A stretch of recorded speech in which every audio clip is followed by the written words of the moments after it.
Okay, so the recording started. So my name is Ali Belbashir. So this is for those who were not in the presentation. I'm an immigration consultant at the international office. I'm just going to make a quick presentation how to do an urgent request from IRCC. So let's say that you have an application and there is a case or a situation that makes it urgent and you want to ask them to process it urgently.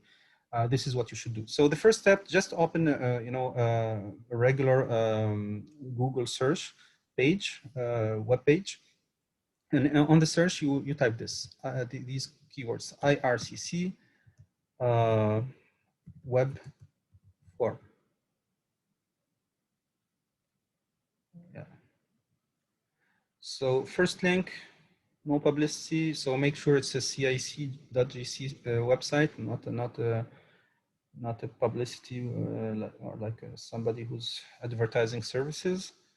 So you come in here. So this is a portal. This is a communication portal between Immigration Canada and the client, you. So for any application that is in process, this is how you communicate with them. Whether you want to give them new information, you want to give them new document, or simply ask them to stop the application. This is how you interact with them for something that is being processed. Now, read the warnings, like COVID-19 is not helping. Whatever is there, you should read it. Okay, so I'll skip through this. Basically, you come to this blue button saying, tell us more. Okay, so what do you want to tell us? So on the left side, you're not giving a feedback, you want to tell them some information. So you click on this. Then what have you submitted with us? So is it permanent residence, student, visitor, worker? So it's gonna be, it has to be one of these. So you say yes. The next question is kind of a tricky, but right now I'm just going to say normal urgent processing. So the question is saying, is your application being processed by an outside Canada office? If you're in Canada, the answer will be no, because you are inside of Canada office. If you are outside of Canada, let's say you're from Egypt and the application has been submitted from Egypt, even though it was online, you will say yes. If you say yes, then it will tell me more. Which office? So I'm from Egypt, so I'll say this. I'll look for the visa office. So all of these are the visa offices divided by continent or regions, Africa, Middle East. So the first link, Egypt. Select that.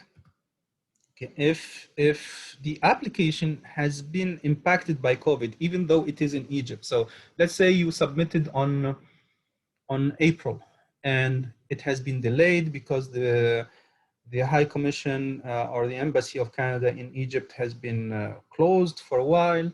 So COVID just created an impact, on the processing. So even though the application is outside of Canada, you will just say no to this question, because the remark here, it says, if you're currently being impacted by COVID-19, say no. Okay, so I would say yes in this situation, because we're doing just a normal urgent processing, not impacted by COVID-19. So this goes back to the visa office that we selected randomly. And before moving any step, anything that you do on a web form, you print screen. So you click print. So I right clicked and it gave me the selection. So not a print screen, actually, you just print the page and you print it as a PDF. So I'm not sure if you're seeing what I'm seeing, but right now I have my print log out and it says, do you want to print as a PDF? I say yes, print. And what I have to do is just keep it like as a printed PDF document in my desktop. Okay, so that's the first page. I click go to the form, it will open this specific form. So it's gonna say it was submitted, blah, blah, blah, outside. What type of inquiry is it? So we say this is about study permit. Then you are allowed to say whatever you want to say here. So this is like a box where you can put comments. So what I do, this is a good practice, is I don't only rely on a form. I fill the form, but also add more detailed letters. So I will say, for example, I am an international student at the University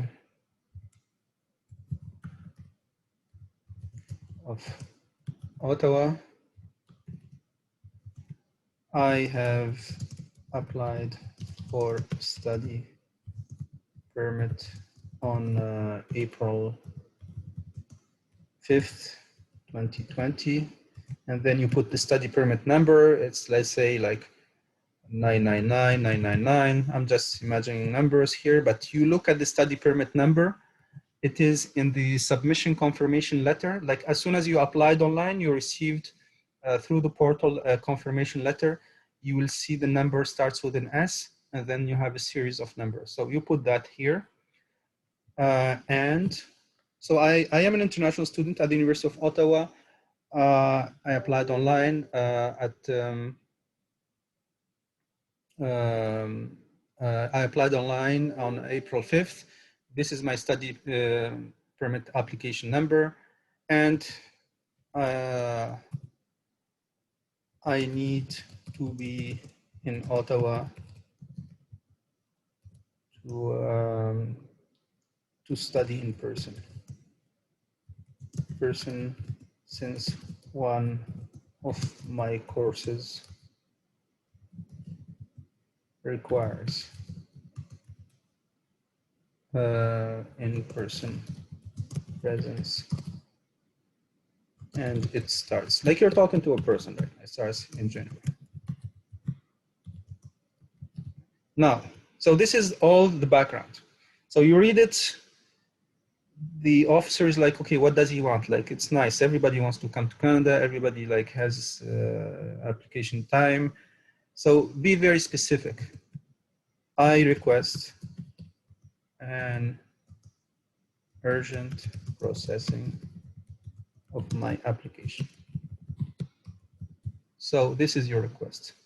And then C, attach explanation letter. That's it. So this is a quick description of what you want. Then family name. So everything I'm going to put this here is fake. So I'm just putting fake things, you know, fake names. So that's my family name is Smith. And given name is John. Email John Smith at gmail.com. So it's very important to put an email address. This is the only correspondence or the way that you will receive, you know, information through this web form. It's very, very rare that they will send you a letter. So put date of birth. So another fake information here. So just put your date of birth. So let's say you're 99. Oops. And so country of birth. So I am Egyptian.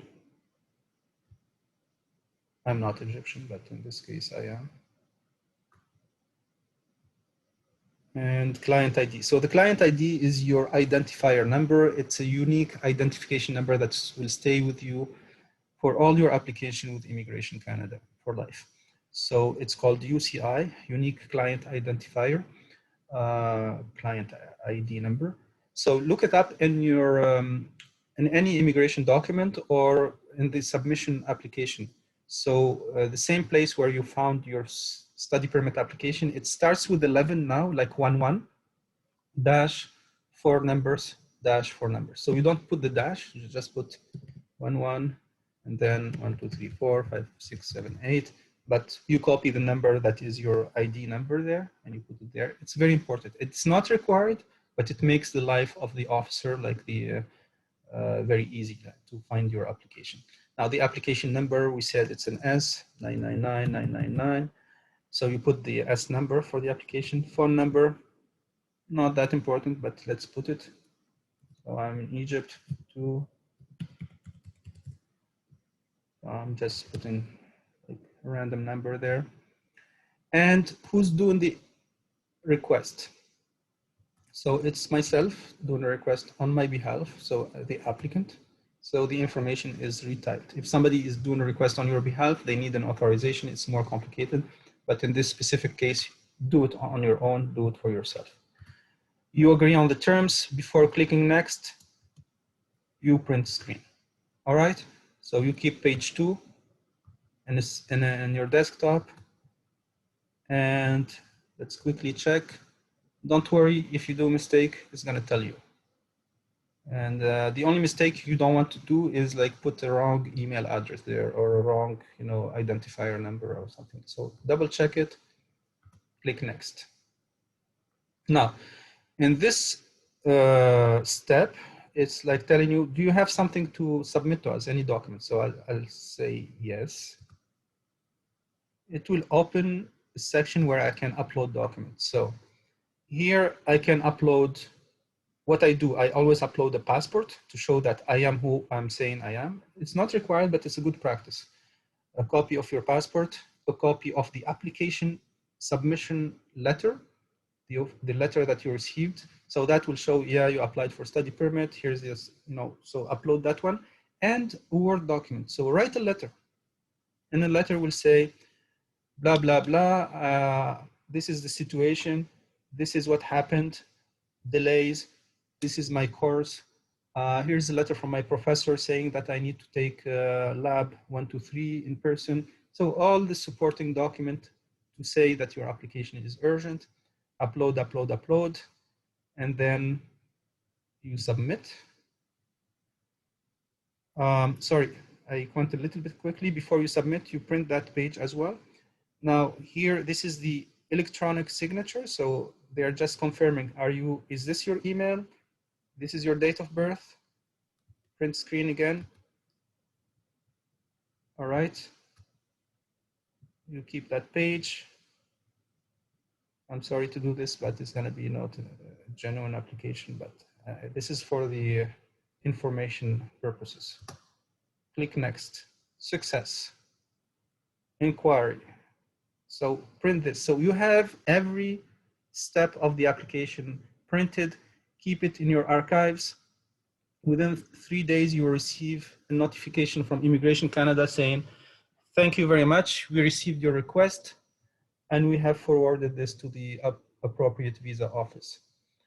So that's basically, there is a triage officer just making sure that the application is sent to the right place.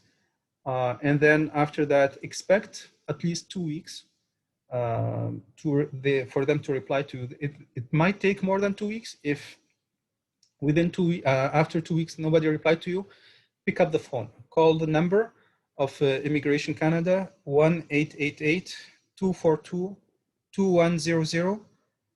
Be patient, be ready to wait a good 45 minutes, talk to a customer service person and tell them, look, on that date, I did a request for urgent processing, it's still waiting. What can you do? So the person will validate your identity, will validate that the request is in. If they have any issues, sometimes they will tell you, we have nothing, we received nothing, but you say, no, I have printouts. Or sometimes they will say, yes, we received them, but it's still in the hand of the officer. I'll send a note to them to let them know that you're still waiting for a decision. So now there is no guarantee, like to finish with this example, there is no guarantee that your request will be accepted. You might receive a reply saying, yeah, we read your request, but sorry, it's not urgent, or sorry, we cannot process further than what we do right now, and you have to be patient. Or you can be one of the lucky people. They will say, yeah, perfect, we have approved your application, or we have refused your application. So all what you're requesting is like to finalize your file. You're not requesting like an approval. So so that's it. So I will stop the recording here, and this will complete a good example of how to do an urgent processing request from outside of Canada. But Inside of Canada, it's just the same. You just select the other option.